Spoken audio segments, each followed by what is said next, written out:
English को करना है इम्प्रूव, सही जगह है हुजूर, सब्सक्राइब करना जरूर, इंग्लिश होगी आपकी इम्प्रूव। Let's improve English.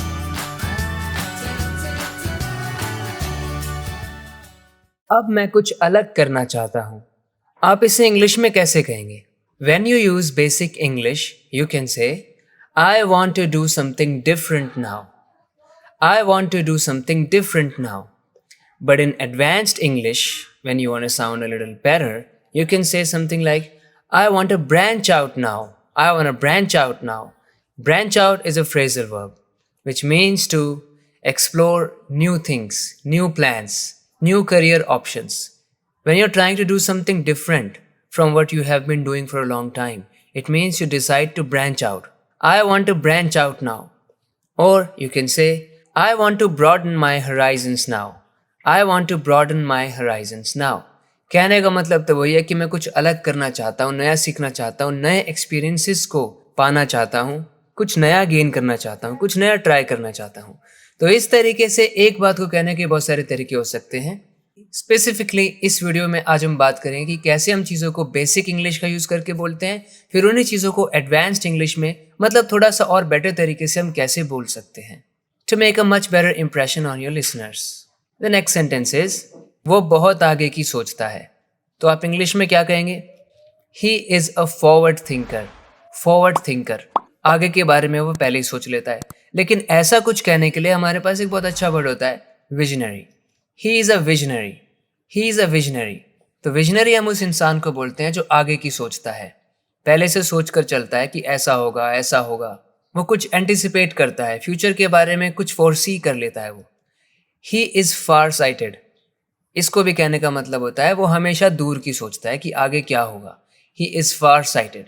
ऐसा नहीं है कि जो मैं एडवांस्ड इंग्लिश में आपको चीज़ें बता रहा हूँ वो कोई बुकिश है या ऑब्सोलीट है, ओल्ड फैशन है, कतई नहीं। बल्कि मैंने उन्हीं चीज़ों को पिक किया है जो कॉमनली यूज़ होती हैं, अच्छी इंग्लिश बोलने वाले लोग उनका यूज़ करते हैं, आपको भी करना है। एक बात मैं आपको साफ साफ बता दूं, किसी को जब आप कुछ बताने वाले हो ना, उससे पहले आप उसको अलर्ट करते हो ऐसा कह के, एक बात मैं आपको साफ साफ बता देता हूँ। तो इंग्लिश में आप कहिए, I am going to be completely honest with you. उसके बाद बता दीजिए कि आपको क्या बताना है। I am going to be completely honest with you. He is been telling you a lot of lies. I am going to be completely honest with you. I ate some part of your cake. So, when you say I'm going to be completely honest with you, it means you're about to tell that person something that's going to maybe hurt him or offend him a little. But in a better way, you can say I'm going to level with you. I'm going to level with you. इसको कहने का मतलब यही है कि मैं आपको साफ साफ बताऊंगा वो चीज़, क्लियरली बताऊंगा। I'll be frank with you. I'll be upfront with you. कहने का मतलब यही है कि मैं साफ साफ बता देता हूँ आपको, एकदम ईमानदारी से, एकदम फ्रैंक होकर, एकदम ओपनली फ्रैंक होकर, अप फ्रंट होकर। I am gonna level with you, I will be frank with you, I will be up front with you. फिर आप बताओ कि आपको क्या बताना है। तो तुझसे 2 क्लास आगे है, like we talking to a student, और हम उसको बोल रहे हैं कि वो स्टूडेंट तुझसे 2 क्लास आगे है। बेसिकली हम क्या कहेंगे? He is 2 classes above you.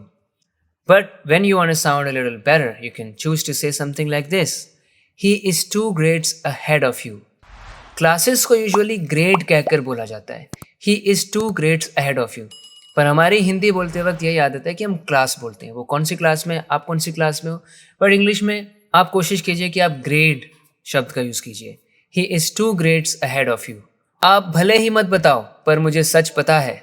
आप भले ही मत खाओ लेकिन मैं तो ज़रूर खाऊंगा। आप भले ही मेरी बात मत मानो लेकिन मैं सच बोल रहा हूँ। जब ऐसी बातें आपको करनी हो तो आप मॉडल यूज़ कीजिए might. You might not tell me, but I know the truth. You might not tell me, but I know the truth. आप बेशक ना खाओ, आप बेशक ना खाना चाहते हो। You might not want to eat that, but I am starving.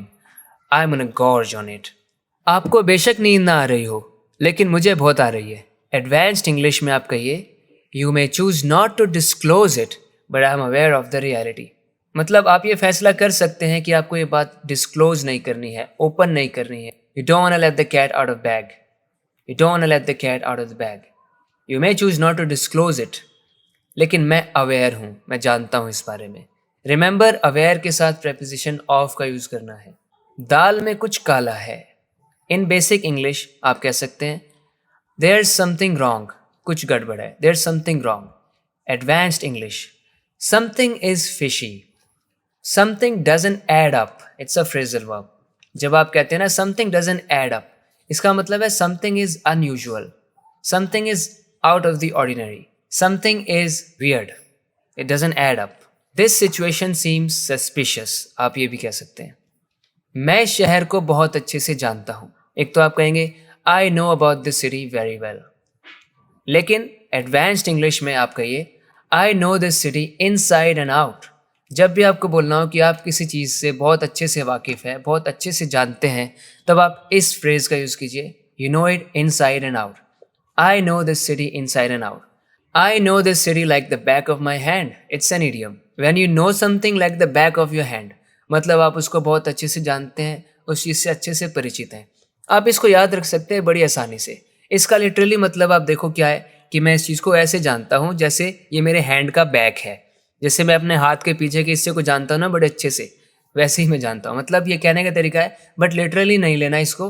हमें समझना है कि इसका मीनिंग ये है कि आप किसी चीज़ को अच्छे से जानते हैं, उसके बारे में बहुत अच्छे से जानते हैं. I know this city like the back of my hand.